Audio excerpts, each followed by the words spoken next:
chunk shot, chunk shot, chunk shot. Are you tired of watching your divot travel further than the golf ball? Well, you've come to the right place, because today we're talking about three reasons you could be chunking your irons, but more importantly, I'm going to give you 3 ways to fix it. I'm PGA teaching professional Todd Kolb, Director of Instruction for ES Golf TV and the Sanford Power Golf Academy.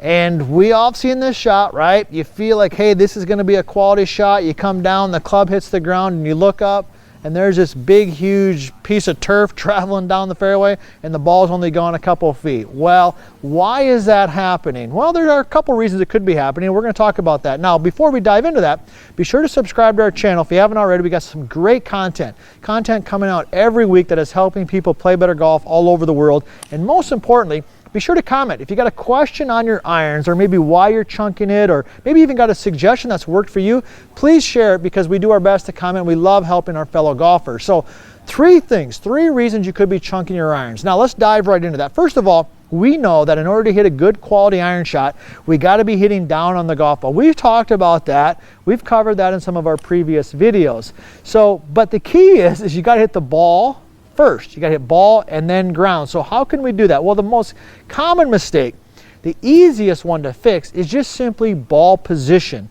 A lot of people, a lot of amateur golfers, this could be you, simply chunk their irons because the ball is too far forward in their stance. So where should it be?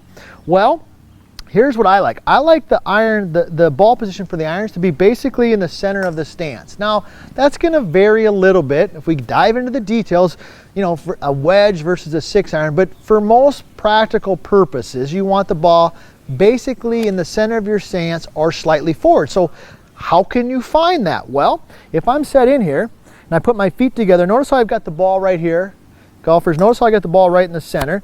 If I just take my lead foot and move it towards the target, then I move my trail foot away from the target about equal distance, the ball is going to be pretty close to the center of my stance. Now, if you're topping it, you could have the ball way too far forward like this, and you're making this good golf swing, but you're just simply hitting the ground too far back behind the ball. So by simply getting our feet together, separate and separate, now the ball is more in the center of my stance, or just ever so slightly forward of center, which will allow me to hit slightly down on the ball and catch the ball first. So that would be suggestion number 1, is check your ball position.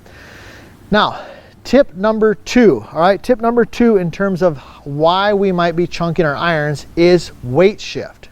Weight shift. I like to call it pressure shift. We've done some great videos actually on weight shift. If you haven't already, I would certainly check those out. We've dived pretty deep because it's a big topic that I like to cover when I'm coaching my students, because we get some great results. So weight shift. Well, here's what you want to know. The bottom of your swing, or where you hit the ground, is primarily going to follow where the weight is at on your feet. So let me describe that. Let me give you some visual. So when I'm set in here, right? Now you know this already, okay? You know this already in this setup. I like a little bit more weight on the lead foot because we talk about unweighting. And at any rate, that's a separate video. We've done some great stuff. So we start a little left. So when I swing the club, if I get most of my weight on my right foot here at the top of my backswing, if my weight stays here, the bottom of my swing, all things being equal, is going to stay back here.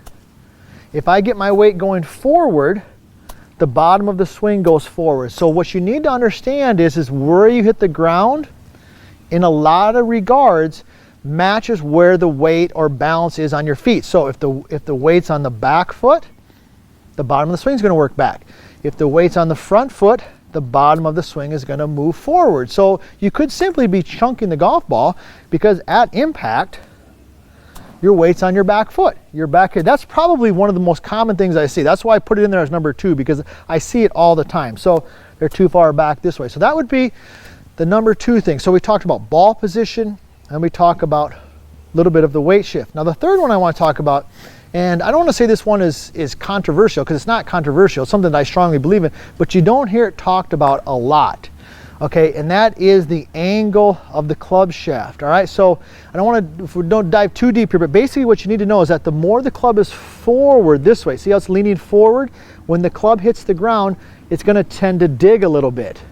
Now we did a full video on chipping exactly on this, almost 2 million views, crazy. You should check it out, where we talk about using the bounce, which is a little bit beyond this conversation right now. But what you need to know is that when the club shaft gets too far forward, okay, the leading edge tends to dig into the ground. So you might be doing everything correct, but if your hands are too far forward, the club is just digging too far down into the ground, and therefore you're taking too big of a divot. So in the setup, it might be looking like this. You're set in there, right?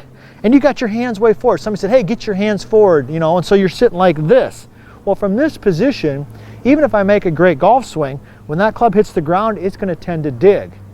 All right, so what should do, or what should the suggestion be? Well, when you're set in there, just make sure at the butt end of the club here points at your belt buckle. That's a good reference point. So notice the butt end of the club right here is pointing at my belt buckle. It's not pointing over here at the front of my left pocket, all right? So that would be the third reason why I see a lot of people chunk the golf balls. They simply have their hands too far forward. So next time we go to the golf course, here's what you're gonna do. It's pretty simple, right? And this is gonna guarantee we hit some quality golf shots. Number one is we're just gonna get our feet together. Okay, we're gonna go ahead and separate and separate. All right, we got the club pointing right here at the belt buckle. And the key is when you finish your swing, this is what I want you to take to the first tee, is when you finish the swing, make sure your weight is forward. Notice my weight's forward, and get your knees touching. If your knees touch, that means your weight is going forward. So there's no reason to be chunking the golf ball. If you are, it could be one of these three things. Hopefully this tip helps you. Hopefully you like it. Be sure to subscribe and be sure to leave a comment and be sure to check back because we've got great content coming out each and every week.